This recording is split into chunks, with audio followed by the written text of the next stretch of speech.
दिया है। और जब से हम बड़े बड़े बड़े हुए तब से हमको लगता था कि हम माता पिता के बिना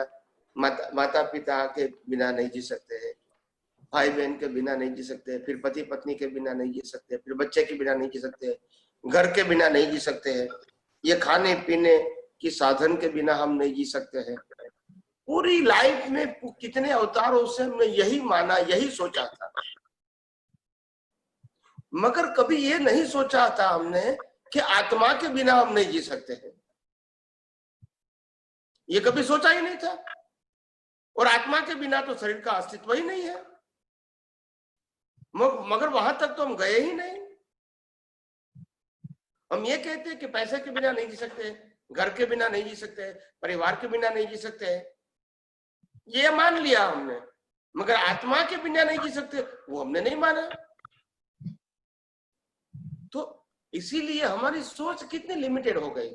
और इसीलिए ज्ञानी ने कहा कि दुनिया में मेरा अस्तित्व है या नहीं है, मेरे बिना भी दुनिया चलती रही है और चलती रहेगी। हम रात को सो जाते हैं तब भी इस दुनिया के कहीं अलग भाग में दिन होता है। आप समझ में आया मैं क्या कहता हूं? जैसे भारत में हम सो गए हैं तो अमेरिका में तो दिन है, तो वहां दुनिया चलती है कि नहीं चलती है? तो हमारे सो जाने से फर्क तो नहीं होता है दुनिया में। ऐसे हमारा जन्म और हमारे मृत्यु से भी दुनिया में फर्क नहीं होगा। कई लोग आए और कई लोग चले गए। रामकृष्ण महावीर भी आए, वो भी चले गए, फिर भी दुनिया चलती रही। तो ये मानने की जरूरत नहीं कि मैं नहीं होगा तो दुनिया का क्या होगा, परिवार का क्या होगा, भाई बहन, पति पत्नी, माँ बाप, इनका क्या होगा, ये सोचने की जरूरत नहीं है। हम अपने कर्मों के हिसाबों को खत्म करने के लिए आए हैं। इसीलिए ये मत समझो कि मेरे बिना दुनिया नहीं चलेगी या मेरे बिना संसारी जीवन नहीं चलेगा। हमको तो इस संसार से मुक्ति पानी है।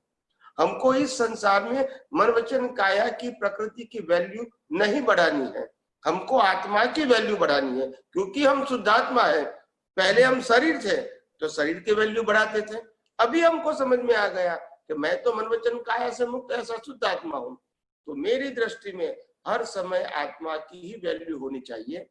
और मन वचन काया जो है वो कर्मों की भुगतान का साधन है। जैसा जैसा संयोग आएगा इनका हिसाब पूरा होता रहेगा। हमको तो संभाव में ही रहना है, न राग करना है, न द्वेष करना है, क्योंकि कुदरती रचना है। तो जो अहंकार होता है ना, मेरे बिना कुछ नहीं होगा, ये अहंकार हमको निकालना है। या ज्ञान, ये भ्रांति हमको निकालना है। बस समझ में आया? Okay okay okay. जय सच्चिदानंद। अनीता और जय सच्चिदानंद स्वामी जी। जय सच्चिदानंद। कहाँ हो, दिखते नहीं है? 1 मिनट स्वामी जी। जय सच्चिदानंद। जय सच्चिदानंद। हाँ स्वामी जी, एक आप तो सूत्र है ये, मैं पढ़ती हूँ। चैतन्य अविनाशी छे ने अचेतन पण अविनाशी छे, पण चैतन्य तत्व स्वरूपे जाणवानु ने तत्व स्वरूपे अविनाशी पणु समझवानु छे। ये है आप तो सूत्र स्वामी जी, इसको थोड़ा सा समझा दीजिए। दो बात अविनाशी है, चेतन भी अविनाशी है और जड़ भी अविनाशी, यही कहा है जी। मगर चेतन के अंदर चैतन्यता है और जड़ के अंदर चैतन्यता नहीं है जी। चेतन के अंदर आनंद की अनुभूति है, जड़ के अंदर आनंद की अनुभूति नहीं है। चेतन का मोक्ष होता है, जड़ का मोक्ष नहीं होता है दोनों अविनाशी। ओके। मगर दोनों का स्टेटस अलग है। ये दुनिया को जानना है, समझना है, अनुभव करना है, तो बिना चेतन नहीं कर सकते, जड़ नहीं कर सकता है। नहीं कर सकता। और चेतन है तभी तो पुनर्जन्म है, चेतन है तभी तो राग द्वेष है, चेतन है तभी तो कॉज एंड इफेक्ट है, चेतन है तभी तो हमको इस संसार में घूमना पड़ता है। अगर चेतन नहीं है तो रीबर्थ कैसे कहोगे? जड़ का तो रीबर्थ होता नहीं है। हाँ करेक्ट, आ गया स्वामी जी समझ। तो दोनों अविनाशी है, मगर दोनों का स्टेटस अलग अलग है। जी समझ में आया ना? हाँ आ गया स्वामी जी। एक का और है स्वामी जी, आपका मैंने वीडियो देखा कुछ दिन पहले, तो उसमें आपने बोला था पुद्गल वो सिद्धांत है और प्रकृति अवस्था है। हाँ, तो कुदरत वो सिद्धांत है, यानी नहीं, पुद्गल स्वामी जी, पुद्गल सिद्धांत पुद्गल है, सिद्धांत है, और प्रकृति वो अवस्था है। पुद्गल सिद्धांत का मतलब होता है, ये पुद्गल जो है वो पूर्ण गलन के सिद्धांत पर काम करता है। जो पूर्ण किया है वो ही गलन होगा, आपकी मर्जी से नहीं होगा। आपने जो पूर्ण किया था प्रीवियस बर्थ में, वो ही गलन होगा as per the law of nature. इसमें आपके पास चॉइस नहीं रहेगी, तो वे सिद्धांत हो गया।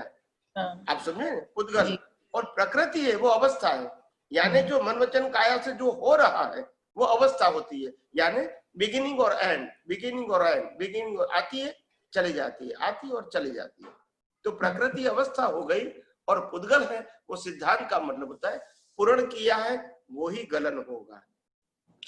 पर प्रकृति भी तो स्वामी जी आ रही है जा रही है, एक अवस्था आ रही है फिर एक अवस्था जा रही है। नहीं, मैं समझाऊं, सब समझाऊं। उसमें एंगल क्या बताया है? पुद्गल का मतलब होता है हमने शरीर को माना, मैं शरीर को पुद्गल नहीं कहता हूँ।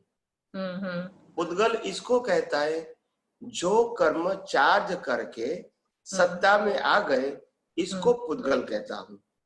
तो जो पूर्ण किया है वो ही गलन होगा, तो इसको मैं पुद्गल कहता हूँ।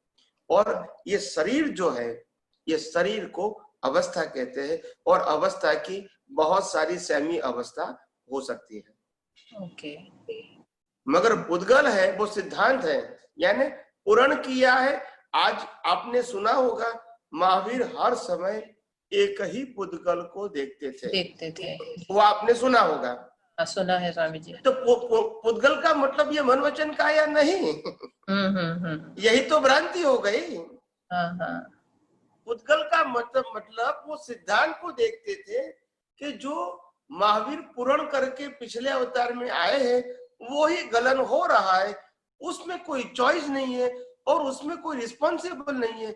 ओनली कर्म को समभाव से मुक्त रह के निपटारा करना है बस, चाहे सुख वाला संजोगे चाहे दुख वाला संजोगे, लाइक है या डिसलाइक है, प्रॉफिट वाला है या लॉस वाला है, मगर सब गलन ही हो रहा है, पूर्ण का गलन है। तो ये सिद्धांत हो गया। आप कहते हैं कि मेरे को अच्छा व्यक्ति मिला, वो भी पूर्ण का गलन है। आप कहते हैं मेरे को बुरा व्यक्ति मिला, वो भी पूर्ण का गलन है। तो पूर्ण गलन में सिद्धांत में तो परिवर्तन नहीं हुआ, सफरिंग में परिवर्तन हुआ, प्रकृति में परिवर्तन हुआ, सिद्धांत तो वही का वही रहा। करेक्ट। तो पूर्ण गलन पुद्गल वो सिद्धांत है और प्रकृति वो अवस्था है। अभी समझ में आ गया?